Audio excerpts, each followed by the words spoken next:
Class 8 के विद्यार्थियों के लिए यहाँ पर जो अभी मैं लेकर के आया हूँ साइंस का, यहाँ पर ये आपका मॉडल क्वेश्चन पेपर है जो कि सेट 5 है। ठीक है, यदि आप लोग सभी को देखना चाहते हैं तो डिस्क्रिप्शन में लिंक दिए हैं, वहाँ पर आप जा कर के देख सकते हैं या आप प्लेलिस्ट में जा कर के देख सकते हैं। हालांकि ये मॉडल पेपर जो है आपके पिछले साल की है, पिछले वर्षों की है, लेकिन फिर भी इस बार के एग्ज़ाम के लिए बहुत इंपॉर्टेंट होने वाला है। ठीक है, इस कारण से आप ये वीडियो को पूरा देखिए, और यदि आप लोग चैनल पर यदि आप लोग नए हैं तो चैनल को सब्सक्राइब कर लीजिए, और चैनल को यदि सब्सक्राइब करके रखें तो इस वीडियो को लाइक भी कर दीजिए, ताकि आपका जो है ना, आपके लिए मैं वीडियो इस प्रकार से बनाते रहूँ और आपको फ़ायदा पहुँचाते रहूँ। ठीक है, तो चलिए हम लोग यहाँ पर देरी करते हुए शुरू करते हैं। यहाँ पर जो 20 प्रश्न है, आप बताइएगा हमें कमेंट के माध्यम से कि कितने आप लोग प्रश्नों के उत्तर जानते थे। पहले आप वीडियो को पूरा देख लीजिए। देखिए, यहाँ पर आपका पहला प्रश्न है कि सजीव में आनुवांशिक गुणों का वाहक है। ठीक है, आनुवांशिक गुणों का वाहक सजीव में कौन है, आपको बताना है। ऑप्शन ए में लिखा है माइटोकॉन्ड्रिया, ऑप्शन बी में कोशिका द्रव्य, ऑप्शन सी में जीन, ऑप्शन डी में लिखा गया प्लाज्मा झिल्ली। तो इसका सही विकल्प क्या हो जाएगा? देखिए, आनुवांशिक गुणों का वाहक बोला गया है ना, काफ़ी आसान है। आनुवांशिक गुणों का वाहक कौन होती है? जीन होती है। तो ऑप्शन नंबर सी इसका क्या हो जाएगा? बिल्कुल सही हो जाएगा। ठीक है, ऑप्शन नंबर सी इसका सही है। आगे प्रश्न बढ़ते हैं हम लोग क्वेश्चन नंबर 2 की ओर। ठीक है, देखिए क्वेश्चन नंबर 2 यहाँ पर बोला गया है, इनमें से कौन ठंडे जल के साथ तेजी से अभिक्रिया करता है? अब देखिए, इसमें से कौन सा जो तत्व है वे हमारा ठंडे जल के साथ तेजी से अभिक्रिया करता है? यहाँ पर क्या लिखा है? Carbon, sodium, magnesium, sulphur. बता सकते हैं कौन सा विकल्प इसका सही होगा? जी हाँ, इसका हमारा होगा सोडियम। क्या होगा? सोडियम। और एक तत्व है, उसका नाम आप लोग जानते हैं क्या? इसका होता है पोटेशियम। ठीक है, तो सोडियम और पोटेशियम, तो सोडियम और पोटेशियम ऐसा धातु है जो हमारा जल के साथ अभिक्रिया कर लेता है, नमी के साथ अभिक्रिया कर लेता है। इसी कारण से सोडियम का संकेत क्या होता है? Na, है ना। अब पोटेशियम का क्या होता है? के से पोटेशियम, और Na मतलब सोडियम। आप लोग ध्यान रखिएगा। और ये सोडियम और ये हो गया पोटेशियम, इसको कहाँ पर डुबो कर रखा जाता है? केरोसिन तेल में। क्यों डुबो कर रखा जाता है? क्योंकि ये जो हमारा नमी जो है उनके साथ अभिक्रिया कर लेता है, नमी और जल के साथ, है ना। इसी कारण से इसे केरोसिन तेल में डुबा करके रखा जाता है। आप ये भी ध्यान में रखिएगा। चलिए आगे बढ़े हम लोग क्वेश्चन नंबर 3। ठीक है, वीडियो पसंद आ रही होगी आपको। चलिए आगे देखिए क्वेश्चन नंबर 3। क्वेश्चन नंबर 3 यहाँ पर क्या बोला गया है? सूक्ष्म जीव पाए जाते हैं। ठीक है, ऑप्शन ए में लिखा है मिट्टी, जल, वायु, सभी। ऑप्शन ए में क्या? मिट्टी, ऑप्शन बी में है जल, ऑप्शन सी में है वायु, ऑप्शन डी में है सभी में। तो देखिए, सूक्ष्म जीव जो है वे सभी में होते हैं, मिट्टी में भी होती है, जल में भी होती है, वायु में भी होती है। इस कारण से इसका कौन सा ऑप्शन होगा? ऑप्शन नंबर डी इसका सही होगा, सभी में। ठीक है, शानदार क्वेश्चन है, बहुत इंपॉर्टेंट है आपके परीक्षा के दृष्टिकोण से। चलिए आगे बढ़े हम लोग क्वेश्चन नंबर 4 की ओर। देखिए, क्वेश्चन नंबर 4 यहाँ पर बोला गया है कि नाइट्रोजन का वायुमंडल से मिट्टी, पौधे तथा जंतु में परिवहन की संपूर्ण प्रक्रिया को कहते हैं। देखिए, नाइट्रोजन का वायुमंडल से मिट्टी में, ठीक है, मिट्टी से पौधे में और पौधे से जंतु में परिवहन की संपूर्ण प्रक्रिया को क्या कहते हैं? आप लोगों ने पढ़ा होगा अवश्य। ऑप्शन ए में है नाइट्रोजन स्थिरीकरण, ऑप्शन बी में है नाइट्रोजन चक्र, ऑप्शन सी में है नाइट्रीकरण, ऑप्शन डी में है अमोनीकरण। तो यहाँ पर कौन सा विकल्प सही हो जाएगा? आप लोग बता सकते हैं हमें? जी हाँ, इसका होगा नाइट्रोजन चक्र। क्या होगा? नाइट्रोजन चक्र इसे कहते हैं। ठीक है, ऑप्शन नंबर बी जो है इसका बिल्कुल क्या हो जाएगा? सही हो जाएगा। शानदार क्वेश्चन था। आगे हम लोग बढ़ते हैं क्वेश्चन नंबर 5 को। ये आप लोग देख सकते हैं, यहाँ पर शानदार लाजवाब क्वेश्चन है। क्वेश्चन नंबर 5 यहाँ पर क्या बोला गया? विद्युत धारा की सहायता से किसी धातु के सतह पर इच्छित धातु का परत निक्षेपित करने की प्रक्रिया को कहते हैं। ठीक है, बताइए आप लोग क्लास 8 के विद्यार्थी, आप लोग पढ़े हैं धातु अधातु चैप्टर में। हालांकि इसके बारे में पूरा डिटेल और भी आप लोग जानिएगा, क्लास 10th में फिर और है। ठीक है, तो वहाँ तो आप लोग पूरा पढ़िएगा। देखिए, विद्युत धारा की सहायता से किसी धातु के सतह पर इच्छित धातु का परत निक्षेपित करने की प्रक्रिया को क्या कहते हैं? ऑप्शन ए में लिखा है विद्युतदर्शी, ऑप्शन बी में लिखा है विक्षेपण, ऑप्शन नंबर सी में है विद्युत लेपन, ऑप्शन नंबर डी में है विद्युत बल। क्या कहलाएगा यहाँ पर? बता सकते हैं आप लोग? इसका आपका होगा विद्युत लेपन। क्या होगा? विद्युत लेपन, ऑप्शन नंबर सी में विद्युत लेपन है ना, ये बिल्कुल आपका सही हो जाएगा। ठीक है, देखिए कोई भी जो हमारा धातु होता है उस धातु के ऊपर यदि आप लोग किसी धातु के परत को यदि निक्षेपित करना चाहते हैं ना, तो ये विद्युत लेपन द्वारा संभव है और ये हो सकती है। ठीक है, चलिए, तो विद्युत धारा की सहायता से किसी धातु के सतह पर इच्छित धातु का परत निक्षेपित करने की प्रक्रिया को क्या कहते हैं हम लोग? कहते हैं विद्युत लेपन। जैसे कि आप लोग साइकिल की घंटी देखें, साइकिल की घंटी क्या होती है? बहुत ज़्यादा चमकदार होती है, क्योंकि उसके साइकिल के घंटी जो लोहे की बनी हुई है, लेकिन उसके ऊपर जो है एक चमकदार परत चढ़ी है, वो परत है क्रोमियम। कौन सी वो तत्व है? क्रोमियम है। क्रोमियम एक धातु होती है, क्रोमियम की परत वहाँ चढ़ी होती है। क्रोमियम महंगी होती है, इसी कारण से क्रोमियम का ही नहीं बनाकर क्रोमियम का परत चढ़ाया जाता है। और क्रोमियम के परत किस विधि द्वारा चढ़ाया जाता है? तो कहिएगा विद्युत लेपन के द्वारा। क्लियर? पूरा क्लियर हो गया? आगे हम लोग बढ़े। देखिए क्वेश्चन नंबर 6 में, देखिए क्वेश्चन नंबर 6 यहाँ पर क्या है? जन्म लेने वाले शिशु के लिंग निर्धारण के लिए जिम्मेवार कोशिका की संरचना को कहते हैं। जन्म लेने वाले शिशु के लिंग निर्धारण के लिए जिम्मेवार कोशिका की संरचना को क्या कहते हैं? आप लोग बता सकते हैं? ऑप्शन ए में है कोशिका द्रव्य, ऑप्शन बी में केंद्रक, ऑप्शन में सी में प्लाज्मा झिल्ली, ऑप्शन में डी है गुणसूत्र। क्या होगी इसका? इसका आपका होगा गुणसूत्र। क्या होगी? गुणसूत्र। ठीक है, यदि मैं बात करूं यहाँ पर, यदि यहाँ पर है मादा, क्या है? मादा, और ये आपका है नर। ठीक है, नर। देखिए मादा में कौन से गुणसूत्र होते हैं? तो मादा में यदि मैं बात करूं तो यहाँ पर एक्स गुणसूत्र होते हैं, और नर में क्या होते हैं? एक्स और वाई गुणसूत्र होते हैं। यदि हमारा मादा की एक्स और नर की एक्स यदि मिल जाए तो आपका एक्स होगा, यानी कि आपका जो है ना, आपका जो है यहाँ पर शिशु जो जन्म लेंगे वे क्या होगा? लड़की होगी। क्या होगी? लड़की।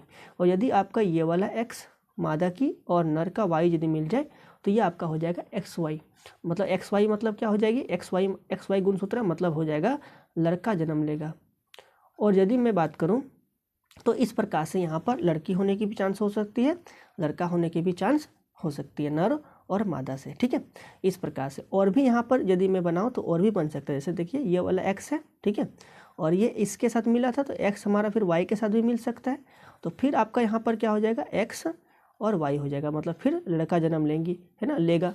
और यदि मैं फिर इसको मैं क्या करूँ, ये जो है ना, इसको मैंने इसके साथ मिलाया था, अब मैं इसको फिर इसके साथ मिला दूँ, मतलब इसके एक्स और इसके एक्स मिला दूँ, तो फिर हमारे क्या हो जाएगा? एक्स हो जाएगा, मतलब एक्स हो जाएगा, मतलब ये फिर क्या हो जाएगी? लड़की जन्म लेने की संभावना रहेगी। ठीक है, तो इस प्रकार से यहाँ पर जो ये गुणसूत्र पर निर्भर करता है, लिंग निर्धारण किस पर निर्भर करती है? गुणसूत्र पर निर्भर करती है कि लिंग क्या होगी। ठीक है, लड़की होगी या लड़का होगी। तो इस प्रकार से यहाँ पर जो क्वेश्चन नंबर 6 का ऑप्शन नंबर डी क्या हो जाएगा? बिल्कुल सही हो जाएगा। ठीक है, आगे बढ़े हम लोग क्वेश्चन नंबर 7 की ओर।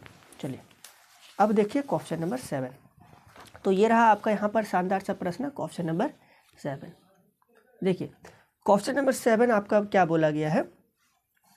ये आपके पास चित्र दिया गया है, चित्र ए बी सी। ठीक है, ये चित्र आपका दिया गया है। ऊपर दिए गए चित्र में एक ईंट को 3 विभिन्न सतह से टेबल पर रखा गया है। ईंट द्वारा टेबल पर लगाया गया दाब होगा। ठीक है, अब देखिए दाब किसमें क्या? अच्छा, ऑप्शन को पहले पढ़ देते हैं। ठीक है, ऑप्शन ए में क्या बोला गया है? ए की स्थिति में सबसे अधिक दाब होगा। ऑप्शन बी में क्या बोला गया है? बी की स्थिति में सबसे अधिक दाब होगा, बी की स्थिति में सबसे अधिक। और ऑप्शन में सी में बोला गया सी की स्थिति में सबसे अधिक, और डी में बोला गया तीनों स्थिति में बराबर। देखिए दाब हमारा ज़्यादा कहाँ लगती है? जब क्षेत्रफल कम हो, है ना। जैसे कि मैं बात करूँ ना, दाब सबसे ज़्यादा कहाँ पर लग रही होगी? तो कहिएगा ऑप्शन नंबर ए में दाब हमारा सबसे ज़्यादा लग रही है। कहाँ पर लग रही है? ऑप्शन नंबर ए में दाब ज़्यादा लग रही है, क्योंकि यहाँ पर ना ये क्षेत्रफल इसका कम है। जब क्षेत्रफल कम होती है ना तो दाब क्या लगती है? ज़्यादा लगती है। क्षेत्रफल कम होने से दाब ज़्यादा लगती है। जैसे कि मान लीजिए, देखिए मान लीजिए यहाँ पर ना, यहाँ पर एक हमारा तख्ता है, इसमें बहुत सारा कील है। ठीक है, इसमें बहुत सारा कील है। ठीक है, और एक आपके पास छोटा सा और एक तख्ता है, यहाँ पर सिर्फ एक कील है। आप इसके ऊपर हाथ रखिएगा, इसके ऊपर, तो क्या होगा? ये कील आपके हाथ में डूब जाएगा। लेकिन यदि यहाँ पर बहुत सारे यदि हम लोग कील रखेंगे और उसके ऊपर यदि हम लोग हाथ रखेंगे तो यहाँ पर हाथ में ये कील नहीं डूबेगा। इसका कारण क्या है? इसका कारण है क्योंकि यहाँ पर यह दाब हमारा कम था, लेकिन यहाँ पर छोड़िए, यहाँ पर क्षेत्रफल क्या था? क्षेत्रफल कम था। जब हमारे क्षेत्रफल कम था तो दाब यहाँ पर क्या लग रहा था? अधिक दाब लग रहा था। कितना दाब लग रहा था? अधिक दाब लग रहा था। जबकि यहाँ पर हमारे क्या है? अधिक दाब लग रहा था यहाँ पर। ठीक है, और यहाँ पर हमारे क्या क्षेत्रफल ज़्यादा है। जब क्षेत्रफल ज़्यादा है तो यहाँ पर दाब क्या लग रहा है, कम दाब लग रहा है। ठीक है, इस कारण से यहाँ पर हमारे हाथ में जो कील हमारे नहीं डूबेंगे। ठीक है, तो इस प्रकार आप लोग यहाँ पर समझ सकते हैं। ठीक, गुब्बारा से भी आप लोग कर सकते हैं। यदि यहाँ पर बहुत सारा यदि कील होगा ना, यदि एक कील होगा, इसके ऊपर यदि आप लोग गुब्बारा ऐसे करके रखिएगा तो गुब्बारा फट जाएगा। लेकिन यहाँ पर यदि बहुत सारा कील है और गुब्बारा को यदि आप लोग रखिएगा तो गुब्बारा हमारा नहीं फटेगा। क्यों नहीं फटेगा, क्योंकि यहाँ पर जो है ना क्षेत्रफल इसका बढ़ गया। जब क्षेत्रफल बढ़ गया तो ये दाब को क्या किया, डिस्ट्रीब्यूट कर दिया, दाब को बांट दिया आपस में, है ना। इस कारण से दाब क्या होगी, कम हो गई। तो ये आप लोग यहाँ पर समझ गए। ठीक है, तो देखिए दाब, ये ऑप्शन नंबर ए क्या होगी, ऑप्शन नंबर ए सही होगा, क्योंकि यहाँ पर दाब हमारे क्या लगेगा, अधिक लगेगा। ए की स्थिति में सबसे अधिक, क्या सबसे अधिक, तो सबसे अधिक दाब लगता है, सबसे अधिक ए में दाब लगेगा। ठीक है, इससे कम दाब हमारा किस में लगेगा, तो कहिएगा बी में लगेगा, क्योंकि इसको ऐसे करके पार्श्व में रखा गया। और ये वाला आप देख लीजिए, तो ये ईंट है हमारा, इसमें दाब हमारा क्या होगा, इसमें दाब जो सबसे कम लगेगा दाब। ठीक है, सबसे कम दाब लगेगा। इस प्रकार आप लोग यहाँ पर समझ, दाब मतलब सबसे अधिक किस में लगेगा, सबसे अधिक ए में लगेगा। ठीक है, सबसे अधिक किस में लगेगा, ए में, उससे थोड़ी सी कम बी में, और यहाँ पर सबसे कम दाब लगेगा। ठीक है, इस प्रकार से यहाँ पर क्या होगी, ऑप्शन नंबर ए इसका सही होगा। ए की स्थिति में सबसे अधिक क्या लगेगी, तो दाब। ठीक है, आगे बढ़ते हैं हम लोग। चलिए अब क्वेश्चन नंबर 8 में हम लोग आगे बढ़ जाएं। देखिए ये आपका शानदार से यहाँ पर प्रश्न है, क्वेश्चन नंबर 8। यहाँ पर क्या बोला गया, गलत कथन को चुनिए, जंगल में आग लगने का कारण है। देखिए जंगल में आग लगने का कारण क्या आप लोग बता सकते हैं। ऑप्शन नंबर ए में लिखा गया है मनुष्यों की लापरवाही, ऑप्शन नंबर बी में लिखा है वृक्षों की कटाई, ऑप्शन नंबर सी में लिखा गया सूर्य की गर्मी, ऑप्शन नंबर डी में लिखा गया बिजली गिरना। देखिए जंगलों में आग लगने का कारण जो होती है वे आपका क्या हो सकती है, एक तो मैं आपको बता दूं मनुष्यों की लापरवाही भी होती है। ठीक है, जंगल में आग लगने का कारण ये भी हो सकती है।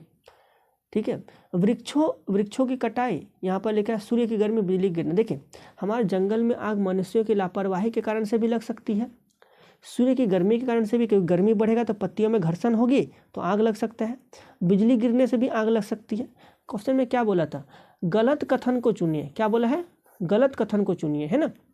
तो गलत कथन क्या हो जाएगा, वृक्षों की कटाई, वृक्षों की कटाई इससे संबंधित नहीं है आग लगने से, समझ में आया कि नहीं आपको। तो इस प्रकार ऑप्शन नंबर 20 का क्या है, सही है। तो ये अब आप लोग यहाँ पर देखिए क्वेश्चन नंबर 9। क्वेश्चन नंबर 9 यहाँ पर कहता है कि मुर्गी अंडे के ऊपर क्यों बैठती है। ठीक है, मुर्गी अंडे के ऊपर क्यों बैठती है, ये आपका प्रश्न है। ऑप्शन नंबर ए में बोला गया है, ऑप्शन नंबर ए में बोला गया है उष्मायन के लिए, उष्मायन मतलब क्या होती है, अंडे को गर्म करने के लिए। ठीक है, बी में बोला गया द्विखंडन के लिए, द्विखंडन तो इसमें होती नहीं, द्विखंडन किस में होती है, द्विखंडन आपका अमीबा में होता है। ठीक है, हर मुर्गी तो आराम करने के लिए उतना दिनों तक बैठेगी नहीं वहाँ। यहाँ पर क्या बोला है, मुकुलन के लिए, मुकुलन किस में होती है, हाइड्रा में होती है, तो ये तो होगा नहीं। द्विखंडन किस में होती है, अमीबा में होती है। ठीक है, मुकुलन किस में होती है, तो हाइड्रा में होती है।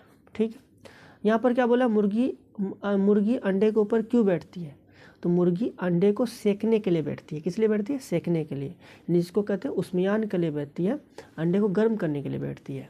इसलिए हमारा ऑप्शन नंबर ए क्या हो जाएगा, इसका सही हो जाएगा। आगे देखते हैं हम लोग क्वेश्चन नंबर 10 में। देखिए क्वेश्चन नंबर 10 यहाँ पर क्या बोला गया है, नेत्र के रेटिना पर बना प्रतिबिंब वस्तु के हटाए जाने के पश्चात रेटिना पर बना रहता है। बताइए कितना समय तक ना, कितना सेकंड तक यदि कोई भी हमारा प्रतिबिंब जो है वे कहाँ बनती है, रेटिना पर बनती है। आँखों में रेटिना, आँख में रेटिना होती है, वो वहाँ पर आपकी प्रतिबिंब बनती है। ठीक है, तो ये कितना समय तक रहती है रेटिना पर, बताइए आप लोग। तो कौन सा ऑप्शन हो जाएगा, 1/30 सेकंड तक, 1/16 सेकंड तक, 16 सेकंड तक, या 30 सेकंड तक, कौन सा ऑप्शन सी हो जाएगी। इसका आपका होगा 1/16 सेकंड तक।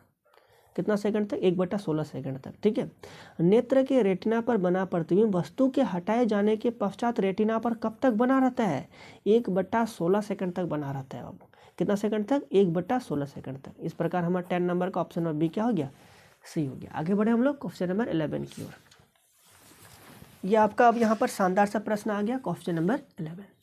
देखिए 11 नंबर यहाँ पर क्वेश्चन क्या कहती है आपका, 11 नंबर क्वेश्चन है कि ग्रीष्म ऋतु में लगाई जाने वाली फसल, जो ग्रीष्म ऋतु में जो फसल लगाई जाती है ना, उसे क्या कहते हैं, रबी फसल कहते हैं, खरीफ फसल कहते हैं, जायद फसल कहते हैं, कि इनमें से कोई नहीं। कौन सा विकल्प आपको लगता है कि सही होगा यहाँ पर, बताइए।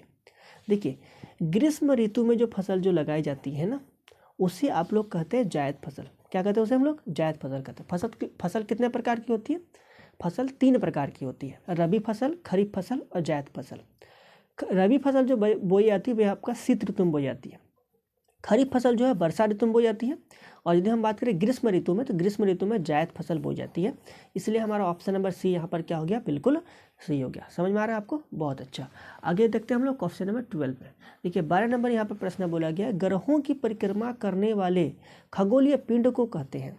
जो ग्रह की जो परिक्रमा करता है, ध्यान समझिए, जो हमारा तारा का जो परिक्रमा करेगा, तारा जैसे हम लोग का सब तारा कौन सी है, सूरज है ना, सूर्य क्या है, एक तारा ही ना है।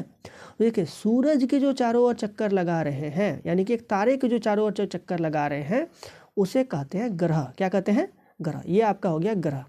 और जो ग्रह के जो चारों ओर चक्कर लगेगा ना, इसे क्या कहते हैं, इसे कहते हैं उपग्रह। क्या कहते हैं, ये वाला आपका हो जाएगा उपग्रह। ठीक है। अब यहाँ पर आपका बोला गया है कि ग्रहों की परिक्रमा करने वाले खगोलीय पिंड को कहते हैं, क्या कहते हैं। ऑप्शन नंबर ए में लिखा है कृत्रिम उपग्रह, ऑप्शन नंबर बी में उपग्रह, ऑप्शन नंबर सी में क्षुद्र ग्रह, ऑप्शन नंबर डी में उल्का पिंड। देखिए यहाँ पर उपग्रह और यहाँ कृत्रिम उपग्रह। उपग्रह जैसे कि मैं बात करूँ ना, प्राकृतिक उपग्रह, जैसे कि हमारा चंद्रमा क्या है, एक प्राकृतिक उपग्रह है। क्या है, प्राकृतिक उपग्रह।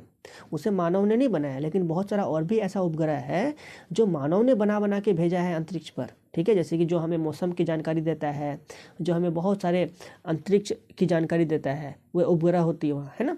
तो देखिए, तो यहाँ पर ग्रहों की परिक्रमा करने वाले खगोलीय पिंड को क्या कहते हैं, तो ग्रहों की परिक्रमा करने वाले खगोलीय पिंड को उपग्रह कहते हैं। क्या कहते हैं, उपग्रह। ऑप्शन नंबर बी इसका क्या हो जाएगा, बिल्कुल सही हो जाएगा। आगे बढ़े हम लोग क्वेश्चन नंबर 13 में। देखिए 13 नंबर यहाँ पर प्रश्न बोला गया है कि मौसम की भविष्यवाणी दूर संचार, सुदूर संवेदन में उपयोग किया जाता है। तो ये सभी जो ये किस कारण से संभव हो पा रही है, तो ये संभव हो पा रही उपग्रह के कारण से। अब कौन सी उपग्रह यहाँ पर बात आती है, तो यहाँ आता है कृत्रिम उपग्रह। कौन सी उपग्रह, कृत्रिम उपग्रह, जो अभी मैंने कुछ देर पहले यहाँ पर आपको कृत्रिम उपग्रह के बारे में बताया। ठीक है, तो ये इस प्रकार से हमारी, जैसे कि मौसम की भविष्यवाणी हो गया, जैसे कि मौसम किस प्रकार का होने वाला है, अभी 2 घंटा के बाद मौसम कैसे होने वाली, कल कैसे मौसम होगी, इन सभी के बारे में जो मौसम की जानकारी जो मिलती है वे कृत्रिम उपग्रह से ही हमें प्राप्त होती है। दूरसंचार हो गया, दूरसंचार मतलब जैसे कि हम लोग टेलीविज़न चलाते हैं, मोबाइल देखते हैं। ठीक है,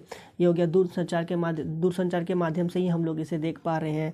जैसे कि कहीं पर जैसे कहीं पर क्रिकेट मैच हो रही है तो हम लोग अपना टीवी में घर में देख लेते हैं। ठीक है, टेलीविज़न के सहायता। तो ये भी आपका कृत्रिम उपग्रह से ही संभव हो पा रही है।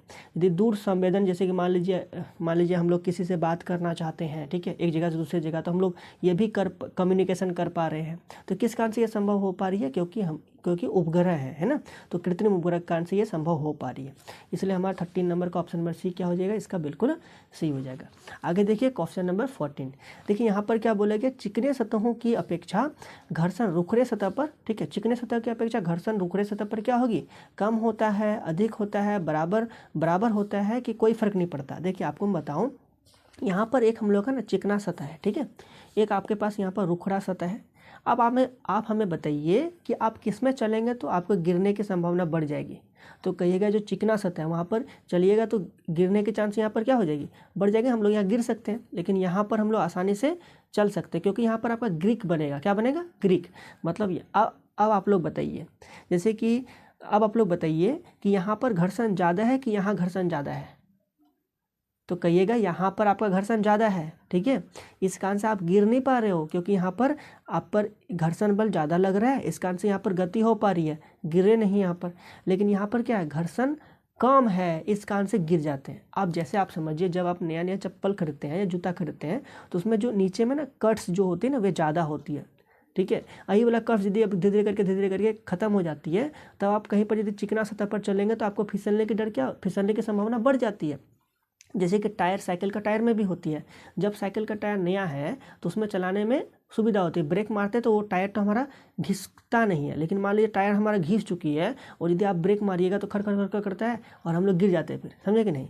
तो वहाँ पर क्योंकि वहाँ पर क्या हो चुकी है, तभी घर्षण हम लोग का कम हो चुकी है। ठीक है, अब यहाँ पर बोला गया है चिकने सतहों की अपेक्षा घर्षण रुखड़े सतह पर क्या होती है, चिकने सतह की अपेक्षा घर्षण रुखड़े सतह पर ना वे अधिक होती है। रुखड़े सतह पर घर्षण क्या होगी, अधिक होगी, तो रुखड़े सतह पर चलने में भी सुविधा होगी। आगे बढ़े हम लोग, चलिए क्वेश्चन नंबर 15। देखिए 15 नंबर यहाँ पर क्वेश्चन क्या बोला गया है, पदार्थ जो प्राकृतिक प्रकृति जो प्राकृतिक प्रकृति जैसे कि जीवाणु द्वारा अपघटित हो जाता है कहलाता है। अब देखिए ऐसा पदार्थ ना जो जीवाणु द्वारा अपघटित हो जाता है क्या कहलाता है।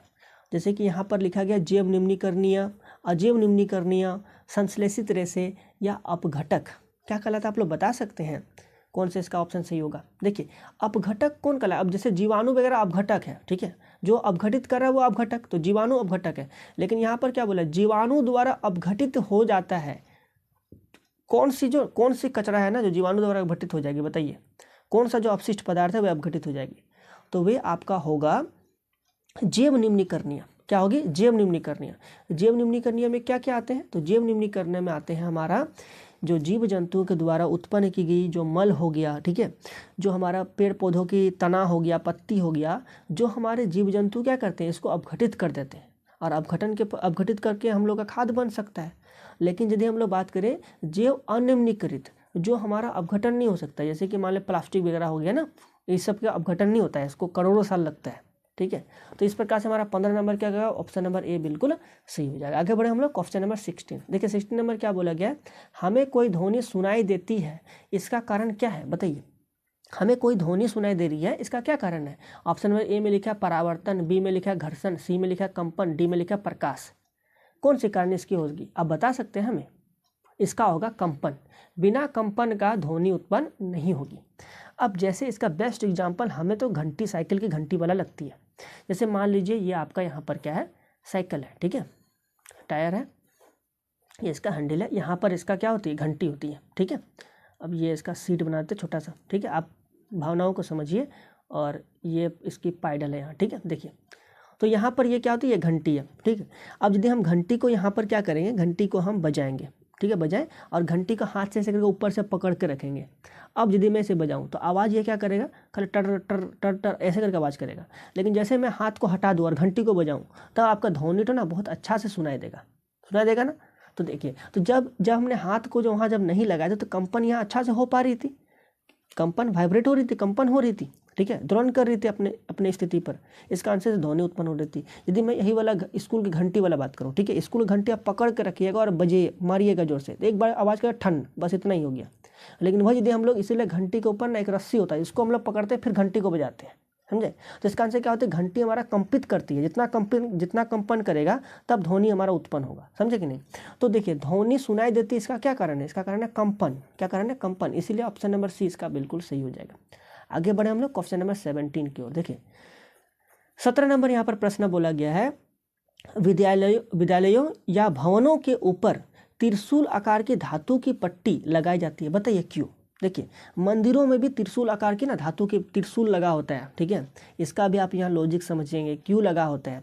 विद्यालय वगैरह में भी लगे होते हैं, ठीक है, ऊपर में लगे होते हैं, छत के ऊपर में लगे होते हैं। यदि त्रिशूल नहीं लगा रहे तो वो कुछ लगाते इस प्रकार से नुकीला टाइप का कुछ, क्यों लगाते हैं आप लोग बता सकते हैं। देखिए ये बहुत ज़रूरी है लगाना। देखिए आपको मैं बताता हूँ, पहले आप ऑप्शन को देखिए, सुंदरता के लिए, ऑप्शन बी में लिखा है विद्युत विसर्जन से बचने के लिए, ऑप्शन में सी में लिखा है मजबूती के लिए, ऑप्शन में डी में लिखा है प्रकाश अवशोषित करने के लिए। बताइए कौन सा ऑप्शन जो है इसका आपका बिल्कुल सही होगा। देखिए इसका मैं बात करूँ तो इसका होगा आपका ऑप्शन बी। ऑप्शन बी इसका होगा विद्युत विसर्जन से बचने के लिए। अब जैसे मान लीजिए कि जैसे कि वो छत में इसलिए होता है, आपको यहाँ पर सभी समझ में आएगा। यदि मान लीजिए कि आपका क्या हुआ, बिजली चमका, ठीक है, जो तड़क जैसे कि हम लोग तड़ित होती है ना, तड़ित चमकती है, जब बरसात के दिनों में बिजली चमकती है, तो इसमें ना ये काफ़ी हाई वोल्टेज होता है, काफ़ी हाई वोल्टेज, बहुत पावरफुल होता है ये वाला। तो ये क्या होती है ना, ये बिजली की चमक यदि मान लीजिए जैसे कि ये आपका कोई भवन है और इसके ऊपर यदि त्रिशूल है, ठीक है, या इसके ऊपर यदि त्रिशूल जैसे संरचना कुछ धातु की कुछ लगा हुआ है, तो ये क्या होगा, इससे ये वाला बिजली तो उसमें रहेगी ना, तो उसके माध्यम से छड़ से होते हुए ये ज़मीन के भीतर चला जाएगी, और इस प्रकार से हम लोग बिजली से बच जाएंगे। इसी कारण से यह लगाई जाती है छत के ऊपर, ठीक है।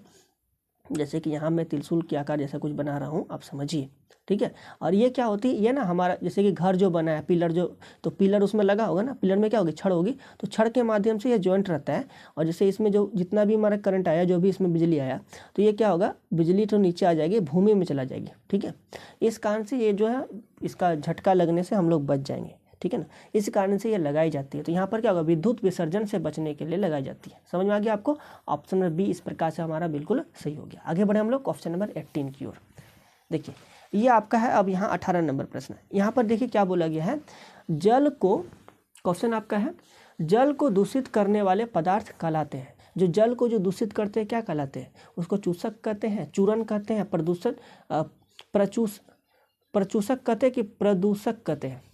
ये सभी तो गलत है, ठीक है। तो ये तो होगा ही नहीं, देख के आपको लग गया। इसको क्या कहते हैं हम लोग? प्रदूषक कहते हैं। क्या कहते हैं? प्रदूषक। ऑप्शन नंबर डी इसका बिल्कुल क्या हो जाएगा, सही हो जाएगा। जल को दूषित करने वाले पदार्थ क्या कहलाएगा? प्रदूषक कहलाएगा। सिंपल सा बात। आगे बढ़िए क्वेश्चन नंबर 19। 18 नंबर हो गया, 19 नंबर देखिए। 19 नंबर क्या बोला गया, वनोन्मूलन का स्थायी हल क्या है? बताइए, वनोन्मूलन का स्थायी हल क्या है? पुनः चक्रण, मरुस्थलीकरण, जंतु संरक्षण या पुनर्वनरोपण। ठीक है, बताइए कौन सा ऑप्शन सही होगा। देखिए यदि वनोन्मूलन को बचाना है, वनोन्मूलन मतलब वन की कटाई जो लगातार हो रही है ना, वनोन्मूलन, वन में कमी आ रही है, वन को लोग काट रहे हैं, ठीक है। यदि हमें इसे क्या करना है, स्थायी हल, इसका स्थायी हल क्या होगी? तो इसका स्थायी हल आपका होगा कि पेड़ पौधा फिर से लगाओ, फिर से वन लगाओ, ठीक है। और हमें पेड़ पौधा जरूर से जरूर लगाना चाहिए। तो ऑप्शन नंबर डी इसका क्या हो जाएगा, बिल्कुल सही हो जाएगा। आगे बढ़िए हम लोग क्वेश्चन नंबर 20। देखिए 20 नंबर यहाँ पर क्वेश्चन क्या बोला गया है, वाहनों के लिए सबसे कम प्रदूषक ईंधन क्या है? देखिए वाहन के लिए सबसे कम प्रदूषक ईंधन क्या है? पेट्रोल, डीजल, संपीड़ित प्राकृतिक गैस जिसे हम लोग कहते हैं सीएनजी, ठीक है, सीएनजी, कंप्रेस्ड नेचुरल गैस भी कहते हैं इंग्लिश में। और यहाँ पर डी में हो गया कोयला। तो कौन सी ऑप्शन होगी?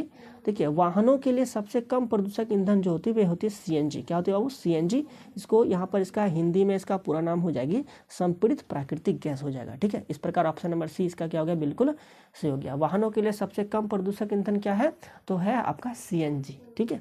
इस प्रकार आपको मैंने शानदार तरीका से आपको मैंने समझाने का प्रयत्न किया। उम्मीद है कि आप लोग को बहुत अच्छा लगा होगा वीडियो, ठीक है। वीडियो आपको अच्छा लगा तब तो लाइक भी कर दिए होंगे। तो बस तब अभी इस वीडियो में इतना ही, मिलते हैं अगले वीडियो में, तब तक के लिए बहुत बहुत धन्यवाद।